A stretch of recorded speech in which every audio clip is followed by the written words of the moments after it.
নমস্কাৰ N J study পইণ্টলৈ সকলোকে স্বাগতম জনাইছোঁ। আজি আমি সম্পূৰ্ণ ভাৰত বুৰঞ্জীখন আলোচনা কৰিম। আচলতে সম্পূৰ্ণ ভাৰত বুৰঞ্জীৰ যি তিনিটা পাৰ্ট, প্ৰাচীন, মধ্য আৰু আধুনিক। আজি আমি মধ্যকালীন ভাৰতৰ যিটো পাৰ্ট, সেই পাৰ্টটো আজি আমি আলোচনা কৰিম আৰু একদম প্ৰথমৰ পৰা মধ্যকালীন ভাৰতৰ পাৰ্টটো আলোচনা কৰিম। আৰু মই ইয়াতে লিখিছোঁৱেই যে মই ইতিহাস পঢ়োৱাৰ চেষ্টা কৰা নাই, মই ইতিহাসক দেখুৱাই দিবলৈ চেষ্টা কৰিছোঁ আপোনালোকক। আৰু ইতিহাস বিষয়টো যদি কোনোৱে বেয়া পায় বা অতিকে টান বুলি ভাবে, মই ভাবোঁ মোৰ এই এপিছডটো চোৱাৰ পাছত তেওঁলোক ইতিহাসৰ প্ৰেমত পৰিব। গতিকে আহক আমি আৰম্ভ কৰোঁ।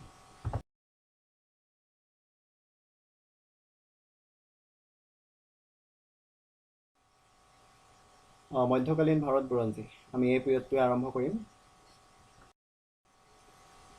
ভাৰতৰ ইতিহাসক আচলতে তিনিটা ভাগত ভাগ কৰা হৈছে। আমি মধ্যকালীন ভাৰত বুৰঞ্জীটো পঢ়াৰ আগতে আমি জানি ল'ব লাগিব যে ভাৰতক কেইটা ভাগত ভাগ কৰিছে, কেনেকৈ ভাগ কৰিছে। ভাৰতৰ ইতিহাসক তিনিটা ভাগত ভাগ কৰিছে। আৰম্ভণিৰ পৰা 712 খ্ৰীষ্টাব্দলৈকে, আৰম্ভণি মানে যি সময়ত মানুহৰ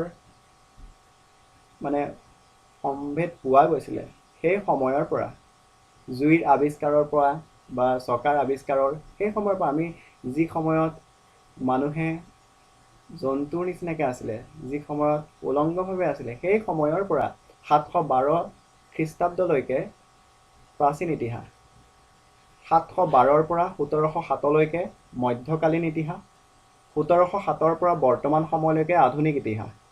কিন্তু এই আধুনিক ইতিহাসক আকৌ বহুতেই 1707ৰ পৰা ভাৰতৰ স্বাধীনতালৈকে অৰ্থাৎ 1947 চনলৈকে আধুনিক ইতিহাস বুলি ক'ব খোজে।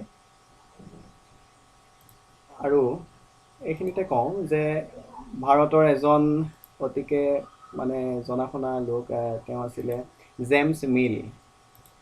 জেমছ মিলে ভাৰতৰ ইতিহাসক আচলতে বেলেগ ধৰণে ভাগ কৰিছিলে। জেমছ মিলে কৈছিলে প্ৰাচীন ইতিহাস যিটো আছিলে সেইটোক কৈছিলে হিন্দুৰ ইতিহাস। এইটো কি বুলি কৈছিলে? হিন্দুৰ ইতিহাস বুলি কৈছিলে। অ'কে। আৰু মধ্যকালীন ইতিহাসটো কৈছিলে মুছলমান ইতিহাস, এইটোক মুছলমান ইতিহাস বুলি কৈছিলে। আৰু আধুনিক ইতিহাসটো কৈছিলে এইটো ব্ৰিটিছ ইতিহাস বা ইংৰাজৰ ইতিহাস। অ'কে। কি কাৰণে কৈছিলে? কিয়নো প্ৰাচীন সময়ত আমাৰ এই 712লৈকে যিসকল ৰজাই ৰাজত্ব কৰিছিলে তেওঁলোক আছিলে হিন্দু। আৰু মধ্যকালীন ইতিহাসত যিসমূহ ৰজাই ৰাজত্ব কৰিছিলে তেওঁলোক আছিল মুছলমান। আৰু আধুনিক ইতিহাসত যিসমূহ যাৰ শাসন আছিলে, সেই আপোনালোকে গম পায় ব্ৰিটিছৰ শাসন আছিলে। সেইকাৰণে তেওঁ হিন্দু, মুছলমান আৰু ব্ৰিটিছ এই ভাগত ভাগ কৰিছে। কোনে কৰিছিলে? জেমছ মিলে। মনত ৰাখিব। আৰু ভাৰতৰ ইতিহাসকনো কেনেকৈ ভাগ কৰা হয়, আমি সেই কথাটো জানি লওঁ। কেনেকৈনো ভাৰতৰ ইতিহাসক ভাগ কৰা হয় সেইটো জানি লওঁ। ভাৰতৰ ইতিহাসৰ পৰিৱৰ্তনৰ ওপৰত লক্ষ্য ৰাখি ভাৰতৰ ইতিহাসক ভাগ কৰা হৈছে। চেঞ্জ কিছুমান আহে যেতিয়া ইতিহাসত, তেতিয়াই সেই ইতিহাসক ভাগ কৰা হয়। 712লৈকে আমাৰ ভাৰতৰ যি ইতিহাস আছিলে সেয়া আছিলে হিন্দু ৰজাসকলে শাসন কৰি আছিলে, আৰু তাত হিন্দু কলা কৃষ্টি সংস্কৃতি আছিলে। কিন্তু 712ৰ পৰা তাত মুছলমান কৃষ্টি কলা সংস্কৃতি দেখিবলৈ পোৱা যায়। সেইকাৰণে সেয়া মধ্য ইতিহাস বুলি কোৱা হয়। আমি মধ্য ইতিহাসটো পঢ়িম, কেনেকৈনো তাত মুছলমানৰ কলা সংস্কৃতি আহিবলৈ পালে সেইটো আমি চাম, গম পাম ইয়াতে। আৰু আধুনিক ইতিহাসটো চেঞ্জ হৈছে। 1707ৰ পৰা লাহে লাহে চেঞ্জ হ'ল। ইয়াত আহিলে পশ্চিমীয়া কৃষ্টি সংস্কৃতি, যিহেতু ব্ৰিটিছসকল আহি গ'ল ভাৰতলৈ, এইকাৰণে এইটো আধুনিক ইতিহাস বুলি কোৱা হয়। যিটো চেঞ্জৰ ওপৰত ভিত্তি কৰি আচলতে বুৰঞ্জীক ভাগ কৰা হৈছে। অ'কে, নিশ্চয় চাগে বুজি পালে। অ'কে, আমি আলোচনা কৰোঁ মধ্যকালীন ভাৰত। এই মধ্যকালীন যিটো ভাৰত, মধ্যকালীন ভাৰতকো দুটা ভাগত ভাগ কৰা হৈছে। যিহেতু গোটেই মধ্যকালীন ভাৰতটো হৈছে 712ৰ পৰা 1707লৈকে, কিন্তু এই 712ৰ পৰা 1707লৈকে দুটা ভাগ কৰা হৈছে। এটা হৈছে প্ৰাক মধ্যকালীন আৰু এটা হৈছে মধ্যকালীন। এই প্ৰাক মধ্যকালীনটো 712ৰ পৰা 1206লৈকে, 712ৰ পৰা 1206লৈকে প্ৰাক মধ্যকালীন, আৰু মধ্যকালীনটো হৈছে 1206ৰ পৰা 1707লৈকে। আমি প্ৰাক মধ্যকালীনত কি আলোচনা কৰিম চাওঁ। এই বিষয়খিনি আজি আমি আলোচনা কৰিম, গোটেইখিনি আমি আজি আলোচনা কৰিম। এই বিষয়খিনি আমি আজি আলোচনা কৰিম প্ৰাক মধ্যকালীন। প্ৰাক মধ্যকালীনত আমি কি কি চাম? আৰবৰ আক্ৰমণ চাম, মহম্মদ বিন কাছিম, মহম্মদ গজনী, মহম্মদ ঘুৰি। এই চাৰিটা বস্তু সোমাব প্ৰাক মধ্যকালীন, অৰ্থাৎ 712 পৰা 1206 এই কেইজনৰ ওপৰত আমি আলোচনা কৰিম। গোটেই A to Z আমি চাম। আৰু মধ্যকালীনত আমি চাম দিল্লীৰ চুলতান, বিজয়নগৰ সাম্ৰাজ্য, বাহমনি ৰাজ্য, ভাৰতৰ স্বতন্ত্ৰ ৰাজ্যসমূহ এই সময়ছোৱাৰ ভিতৰত 1206 পৰা 1707 সময়ত, চুফি আন্দোলন, ভক্তি আন্দোলন, মোগল সাম্ৰাজ্য, অতিকৈ গুৰুত্বপূৰ্ণ মোগল সাম্ৰাজ্য, আমি সেইটো মধ্যকালীন ভাৰতত চাম। আৰু মাৰাঠা শক্তি আমি সেই বিষয়ে চাম। গতিকে আজি আমি আৰম্ভ কৰিম প্ৰাক মধ্যকালীন আৰবৰ আক্ৰমণ, মহম্মদ বিন কাছিম, মহম্মদ গজনী, মহম্মদ ঘুৰি। আহক আমি আৰম্ভ কৰোঁ। প্ৰাক মধ্যকালীন ভাৰত।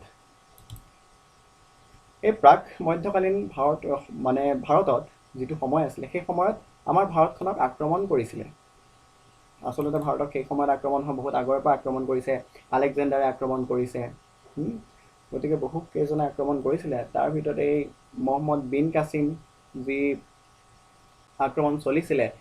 আৰু মধ্যকালীন ভাৰতত আচলতে দুই প্ৰকাৰ আক্ৰমণ চলিছিলে। এটা আছিলে আৰব মুছলমান আক্ৰমণ আৰু এটা আছিলে তুৰ্কী মুছলমান আক্ৰমণ। অ'কে, এই বিষয়টো আমি মুছলমান আক্ৰমণৰ যেতিয়া এটা আৰব মুছলমান পালোঁ, এটা আমি তুৰ্কী মুছলমান পালোঁ। এই তুৰ্কী মুছলমান, আৰব মুছলমান বিষয়টো আমি অধ্যয়ন কৰাৰ আগতে আমি এটা বস্তু চাই লওঁ যে এই বস্তুটোনো কেনেকৈ হ'ল, ক'ৰ পৰা আহিলে। এই আৰব প্ৰায়দ্বীপত মই আপোনালোকক মানচিত্ৰ লৈ দেখাই দিছোঁ। এইটো দেখিছে, এইখন মোহাৰি দিওঁ 1 মিনিট।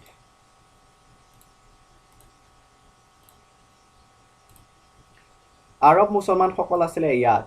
এইটো দেখিছে আৰব, এখন আৰব প্ৰায়দ্বীপ বুলি কোৱা হয়। এনেকৈ কৰি এইখিনিৰ পৰা হৈছে আৰব প্ৰায়দ্বীপ, আৰু এইখিনি আছিলে আৰব মুছলমান। অ'কে, ইৰাণ, ইৰাক ডাঙৰ, ওমান, য়েমেন, বাহৰেইন, এই গোটেইখিনিতে আৰব ডাঙৰ আছিলে যিটো সময়ত 712 AD। আৰু এই বস্তুটোৰ এইখিনিৰ পৰা আছিলে, অ'কে মই কালাৰটো চেঞ্জ কৰি দিওঁ, এইখিনিৰ পৰা আছিলে তুৰ্কী মুছলমান। এইটো হৈছে তুৰ্কী মুছলমান এৰিয়া। প্ৰথম আক্ৰমণ কৰিব আমাক আৰবে ক'ত আক্ৰমণ কৰিব? সিন্ধ। এই জেগাটো আছিলে সিন্ধ, বৰ্তমান পাকিস্তান। অ'কে, আৰু প্ৰথম আক্ৰমণ কৰিব মহম্মদ বিন কাছিমে, আৰব মুছলমান আক্ৰমণ। গতিকে প্ৰথম আক্ৰমণ হ'ব আমাৰ আৰব মুছলমানে। তাৰ পাছত আমাক আক্ৰমণ কৰিব তুৰ্কী মুছলমান। তুৰ্কী মুছলমানৰ ভিতৰত কোন কোন আহিব? মহম্মদ গজনী আহিব। ঢাক খাই গৈছে একদম। তুৰ্কী মুছলমানৰ ভিতৰত আহিব মহম্মদ গজনী, তাৰপাছত আহিব মহম্মদ ঘুৰি। মহম্মদ গজনী একেলগে 17 বাৰ আমাৰ ভাৰত আক্ৰমণ কৰিব, 1000 চনৰ পৰা 1027লৈকে। মহম্মদ ঘুৰিয়ে 5 বাৰ কৰিব, 1175 পৰা 1194 চনলৈকে। অ'কে, আমি এতিয়া মহম্মদ বিন কাছিমৰ বিষয়ে চাই লওঁ। কেলেনো আক্ৰমণ কৰিছিলে তেওঁ, কি কাৰণেনো ভাৰত আক্ৰমণ কৰিবলৈ বোপাই আহিছিলে চাই লওঁ। মহম্মদ বিন কাছিম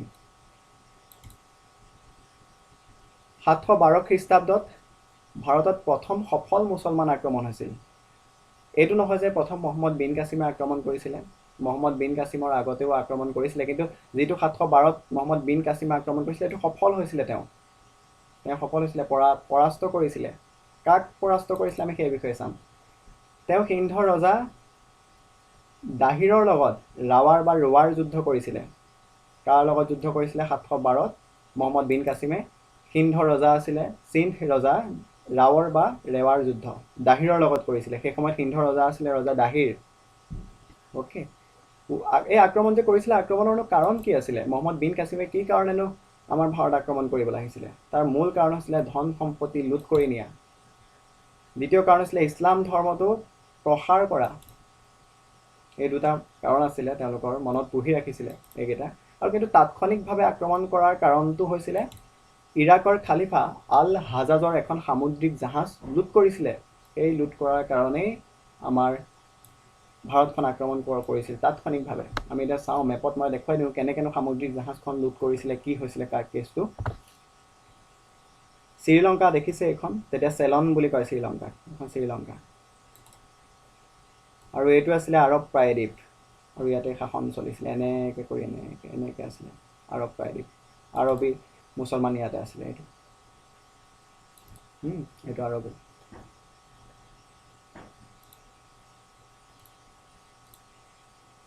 মোহাৰি দিছোঁ আকৌ। এই ইৰাকত যি খালিফা আছিলে তেখেতৰ নাম আছিলে আল হাজাজ।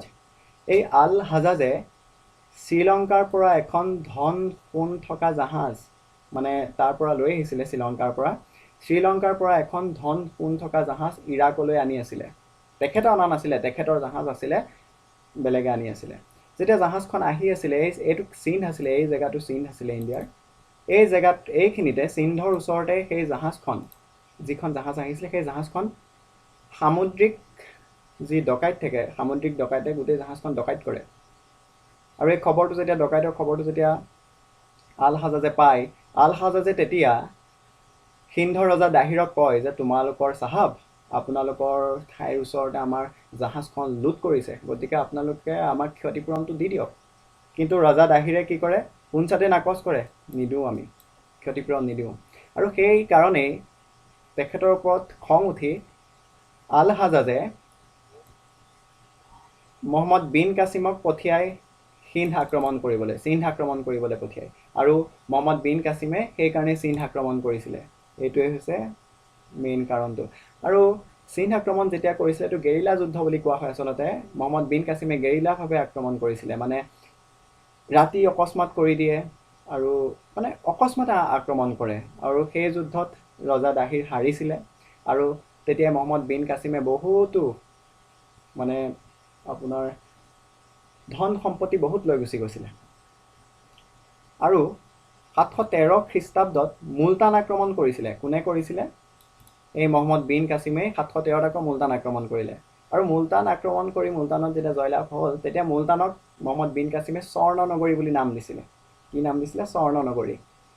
বুজি পাইছে? ইয়াতে কুৱেশ্যন, এইখিনি কিমান কুৱেশ্যন পালোঁ আমি। প্ৰথম ভাৰত আক্ৰমণ কৰা মুছলমান আক্ৰমণকাৰীজনৰ নাম কি? তেখেতৰ নাম আছিলে মহম্মদ বিন কাছিম। কিমান চনত কৰিছিলে? 712ত। কোন ৰাজ্য আক্ৰমণ কৰিছিলে? সিন্ধ আক্ৰমণ কৰিছিলে। ৰজা কোন আছিলে? সিন্ধৰ দাহিৰ আছিলে।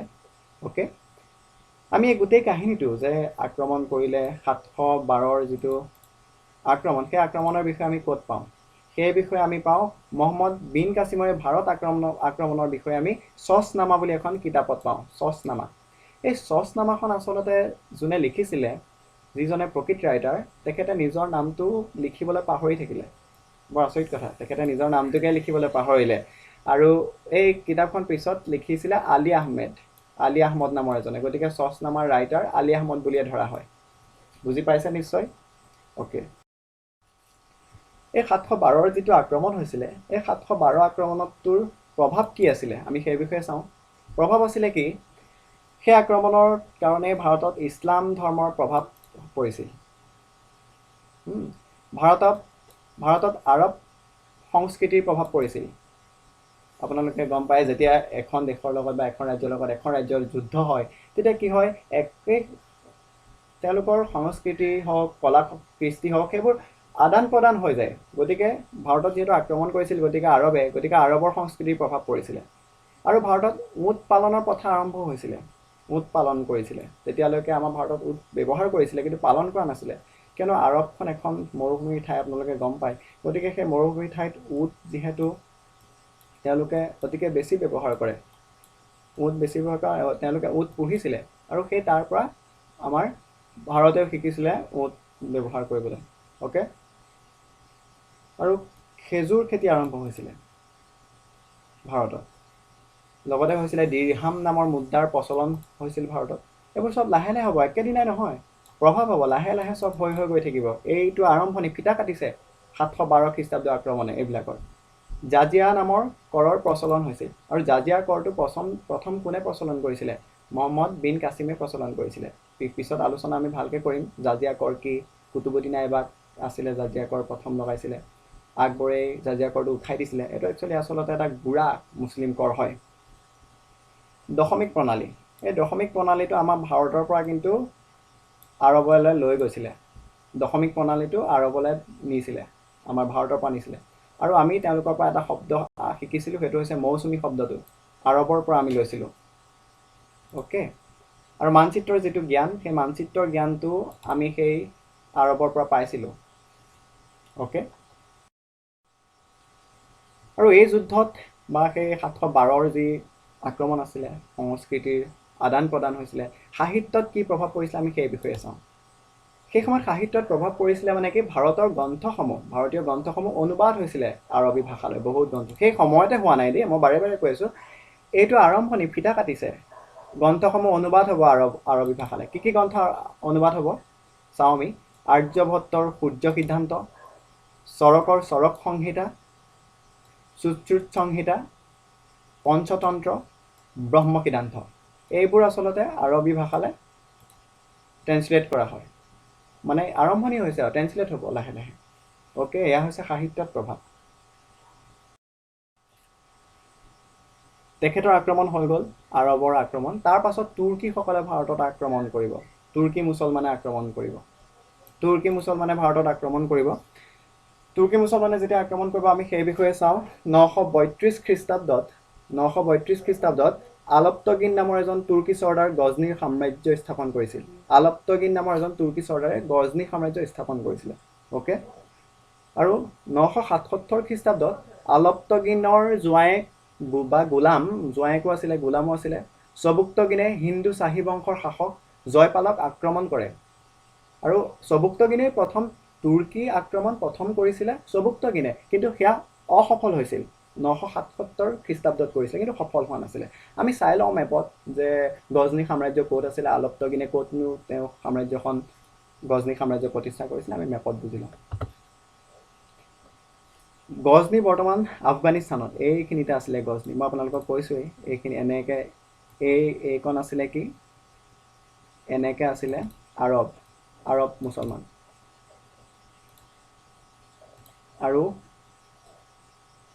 এনেকৈ আছিলে তুৰ্কী মুছলমান বুজি পাইছে তুৰ্কীখন ডাঙৰ আছিলে এইখিনিতে আছিলে গজনী এই গজনীতে প্ৰতিষ্ঠা কৰিছিলে আলপ্তগিন যিজন এইজনে গজনী ৰাজ্য প্ৰতিষ্ঠা কৰিছিলে কিমান চনত 932 চনত ওকে আৰু 977 চনত এই যিজন চবুক্তগিন আছিলে চবুক্তগিনে চাহী বংশৰ শাসক জয়পালক আক্ৰমণ কৰিছিলে চাহী বংশটো আছিলে এইখিনি চাহী বংশ আছিলে গতিকে এনেকৈ আক্ৰমণ কৰিছিলে ওকে বুজি পাইছে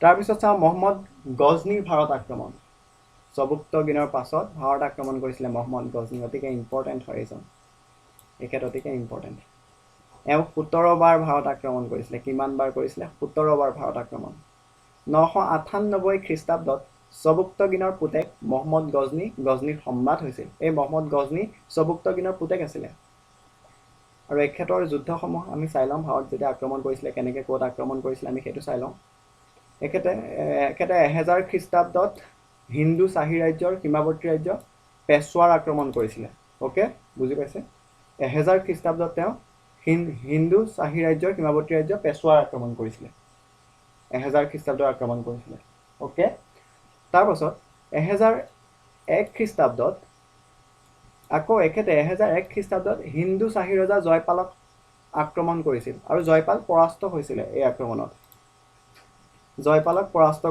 আক্ৰমণত বুজি পাইছে আৰু জয়পাল পৰাস্ত হোৱাৰ পাছতে জয়পালে আত্মহত্যা কৰিছিলে আৰু তাৰপাছত আনন্দপাল তাৰ ৰজা হৈছিলে বুজি পাইছে ওকে তাৰপাছত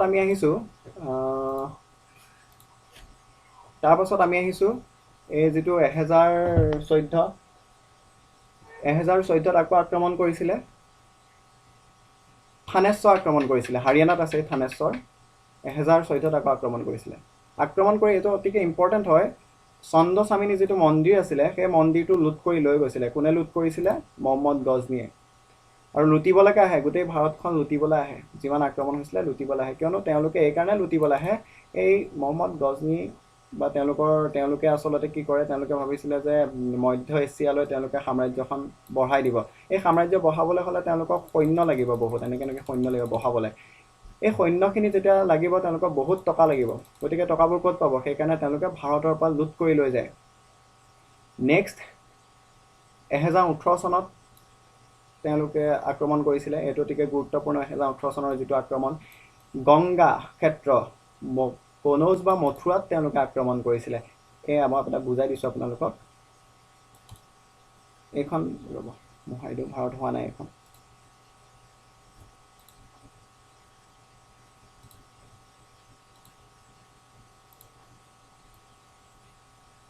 এইখন ভাৰত। গংগা ক্ষেত্ৰ বা কনৌজ ক্ষেত্ৰটো এইখিনিত আছিলে। আটাইতকৈ মানে আজিলৈকে কোনো সেই সময়লৈকে কোনো মানে আক্ৰমণকাৰী ইমান ভিতৰলৈকে সোমাই অহা নাছিলে ভাৰতৰ, কিন্তু এই মহম্মদ গজনীয়ে একদম ভাৰতৰ ভিতৰত আহি আক্ৰমণ কৰিছিলে। গতিকে এইটো এটা ইম্পৰ্টেণ্ট। গংগা ক্ষেত্ৰ বা কনৌজ আক্ৰমণ কৰিছিলে কিমান চনত? 1018 খ্ৰীষ্টাব্দত। তাৰপিছত 1019-20 খ্ৰীষ্টাব্দত আক্ৰমণ কৰিছিলে কলিঞ্জৰ আক্ৰমণ। এইটো অলপমান ইম্পৰ্টেণ্ট। মানে এই কলিঞ্জ আক্ৰমণ কৰোঁতে কলিঞ্জৰ তেতিয়া শাসক আছিলে চন্দেল শাসক। চন্দেলৰ মানে চন্দেল বংশৰ শাসন আছিলে, আৰু সেই ৰজাজন আছিলে বিদ্যাধৰ। এই বিদ্যাধৰৰ হাতত গজনী পৰাস্ত হৈছিলে। আচলতে বহুতে কয়, বহুতো ইতিহাসবিদে কয় যে গজনী আচলতে পৰাস্ত হোৱা নাছিলে, মানে সমকক্ষ বীৰ আছিলে বিদ্যাধৰো। বিদ্যাধৰৰ লগত আচলতে গজনীয়ে সমানে সমানে লাগিছিলে। বিদ্যাধৰে মানে যোগ্য প্ৰত্যুত্তৰ দিছিলে।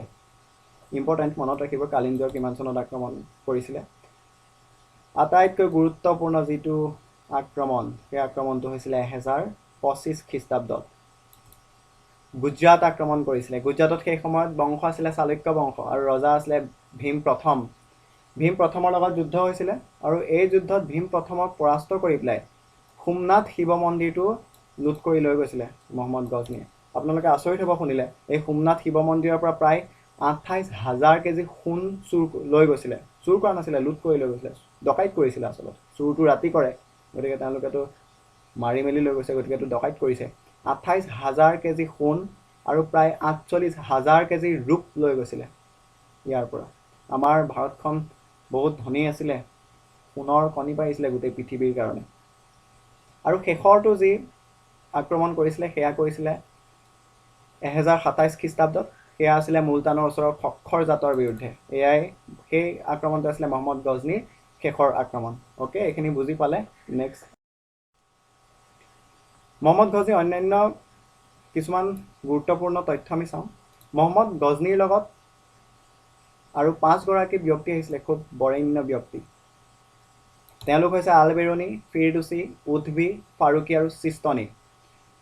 এই আল বেৰুনীয়ে লিখিছিলে কিতাব উল হিন্দ। এইটো খুব ইম্পৰ্টেণ্ট কুৱেশ্যন যে কিতাব উল হিন্দ কোনে লিখিছিলে? এইটো লিখিছিলে আল বেৰুনীয়ে। আৰু ফিৰদৌছীয়ে লিখিছিলে শ্বাহনামা, এখন মহান ফাৰ্চী গ্ৰন্থ। খুব মহান এখন ফাৰ্চী গ্ৰন্থ হয় শ্বাহনামা, ফিৰদৌছীয়ে লিখিছিলে। আৰু ফিৰদৌছীয়ে কাশ্মীৰক স্বৰ্গ বুলি কৈছিলে। আচলতে স্বৰ্গ বুলি মানে ভূস্বৰ্গ বুলি কৈছিলে ফিৰদৌছীয়ে। আৰু উদ্ভী বোলাজন আছিলে দৰবাৰ ইতিহাসকাৰ। মহম্মদ গজনীৰ ইতিহাসকাৰ আছিলে উদ্ভী। তেওঁ লিখিছিলে তাৰিখ ই জামিনী। ফাৰুকী বোলাজনে লিখিছিলে কিতাব উল চবুক্তগিন। গম পায়, চবুক্তগিনে আহিছিলে, যিহেতু চবুক্তগিনে প্ৰথম আক্ৰমণ কৰিছিলে, খালি সফল হোৱা নাছিলে। প্ৰথম তুৰ্কী আক্ৰমণকাৰী আছিলে, কিন্তু অসফল আছিলে। এই চবুক্তগিনৰ ওপৰত এখন কিতাপ লিখিছিলে ফাৰুকীয়ে, আৰু এজন আহিছিলে চিস্তনী। অ'কে, মনত ৰাখিব এইখিনি। আমি এতিয়া চাওঁ মহম্মদ ঘুৰিৰ বিষয়ে। ইয়াৰ পাছতে আহিছিলে মহম্মদ ঘুৰি। তাৰ পাছত আক্ৰমণ কৰিছিলে মহম্মদ ঘুৰি। আমি দেখিলোঁ যে 1027 খ্ৰীষ্টাব্দৰ পাছত আকৌ 1175 খ্ৰীষ্টাব্দত আক্ৰমণ কৰিব কোনে? মহম্মদ ঘুৰিয়ে। চাওঁ মহম্মদ ঘুৰিৰ বিষয়ে। 1173 খ্ৰীষ্টাব্দত চাহাবুদ্দিন মহম্মদ ঘুৰি গজনীৰ সম্ৰাট হৈছিলে, আৰু তেওঁ ঘুৰি বংশটো প্ৰতিষ্ঠা কৰিছিলে। কোনে ঘুৰি বংশ প্ৰতিষ্ঠা কৰিছিলে? মহম্মদ ঘুৰিয়ে। ক'ত প্ৰতিষ্ঠা কৰিছিলে? গজনীত। আৰু গজনী ক'ত আছে? বৰ্তমান আফগানিস্তানত। অ'কে, তেখেতৰ যুদ্ধখিনি চাই লওঁ, ভাৰতৰ ওপৰত কেনেকুৱা আক্ৰমণ কৰিছিলে। মহম্মদ ঘুৰিয়ে 1175 খ্ৰীষ্টাব্দত, মোহাৰি দিছোঁ এইটো,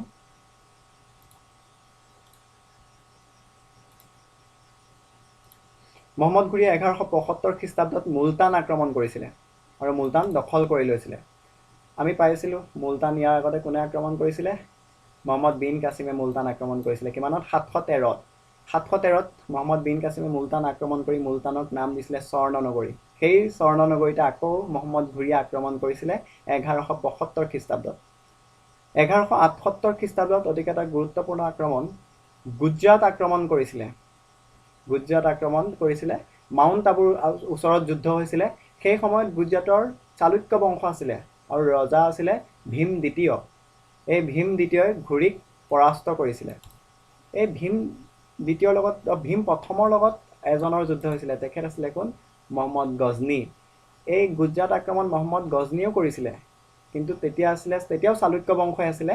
তেতিয়া ভীম প্ৰথম আছিলে, ৰজাজন বেলেগ আছিলে। সেই ভীম প্ৰথমক পৰাস্ত কৰি পেলাই মহম্মদ গজনীয়ে সোমনাথ শিৱ মন্দিৰটো লুট কৰি লৈ গৈছিলে। কিন্তু তাৰ পাছত যেতিয়া মহম্মদ ঘুৰিয়ে আকৌ আক্ৰমণ কৰিছিলে, তেতিয়া ভীম দ্বিতীয় আছিলে আৰু ভীম দ্বিতীয়ৰ হাতত মহম্মদ ঘুৰি পৰাস্ত হৈছিলে।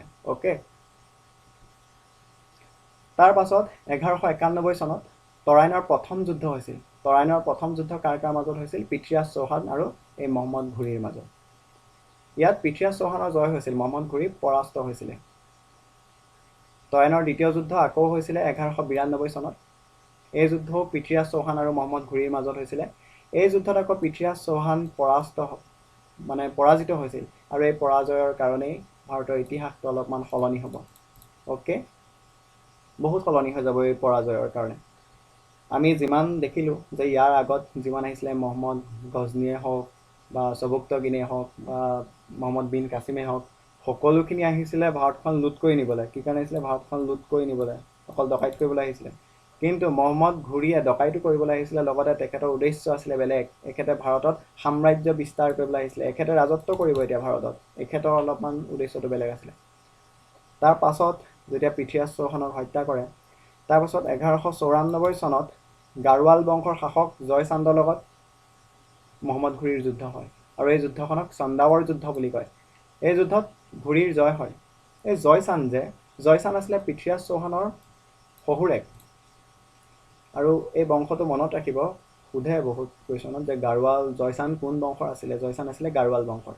অ'কে, তাৰপাছত 1203 খ্ৰীষ্টাব্দত কুতুবুদ্দিন আইবাকৰ হতুৱাই কলিঞ্জৰ আক্ৰমণ কৰে। তেখেতে তেতিয়া নিজেই কৰা নাছিলে, এজন দাস আছিলে কুতুবুদ্দিন আইবাক। সেই দাসৰ হতুৱাই কলিঞ্জৰ আক্ৰমণ কৰাইছিলে, আৰু সেই কলিঞ্জৰ আক্ৰমণত চন্দেলৰ শাসকৰ পৰাজয় হৈছিলে। আমি গম পাইছিলোঁ যে যেতিয়া আপোনাৰ 1019-20 এই কলিঞ্জৰ আক্ৰমণ কোনে কৰিছিলে? মহম্মদ গজনীয়ে কৰিছিলে। আৰু সেই মহম্মদ গজনীক কিন্তু তেতিয়াৰ চন্দেল শাসক বিদ্যাধৰে কিন্তু পৰাস্ত কৰিছিলে।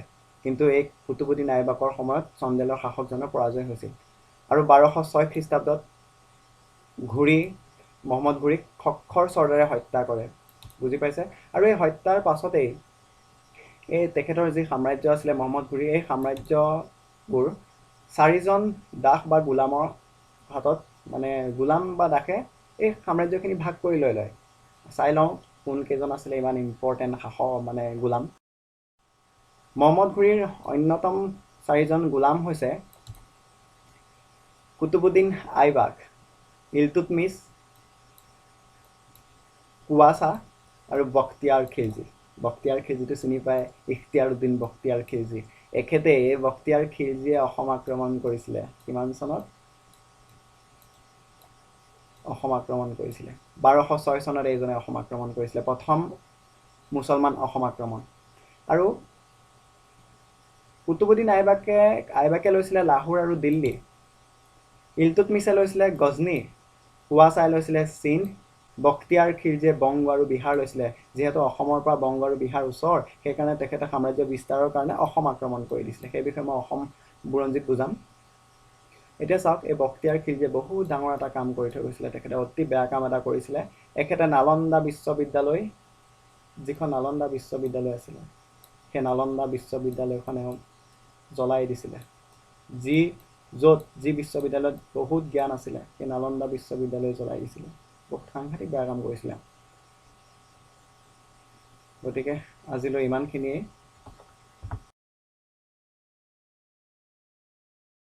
নেক্সট যিটো পাৰ্ট আহিম, গতিকে আমি বৰ্তমান প্ৰাক মধ্যকালীনটো কমপ্লিট কৰি দিলোঁ। ইয়াৰ পাছতে আমি ষ্টাৰ্ট কৰিম 1206 পৰা, আৰু ইয়াৰ পাছৰ এপিছডত আমি কমপ্লিট চুলতান পিৰিয়ডটো কমপ্লিট কৰিম। দাহ চুলতান পিৰিয়ডতো আছে 5টা বংশ আছে, দাহ বংশ, আপোনাৰ খিলজী বংশ, তুগলক বংশ, ছৈয়দ বংশ আৰু লোদী বংশ।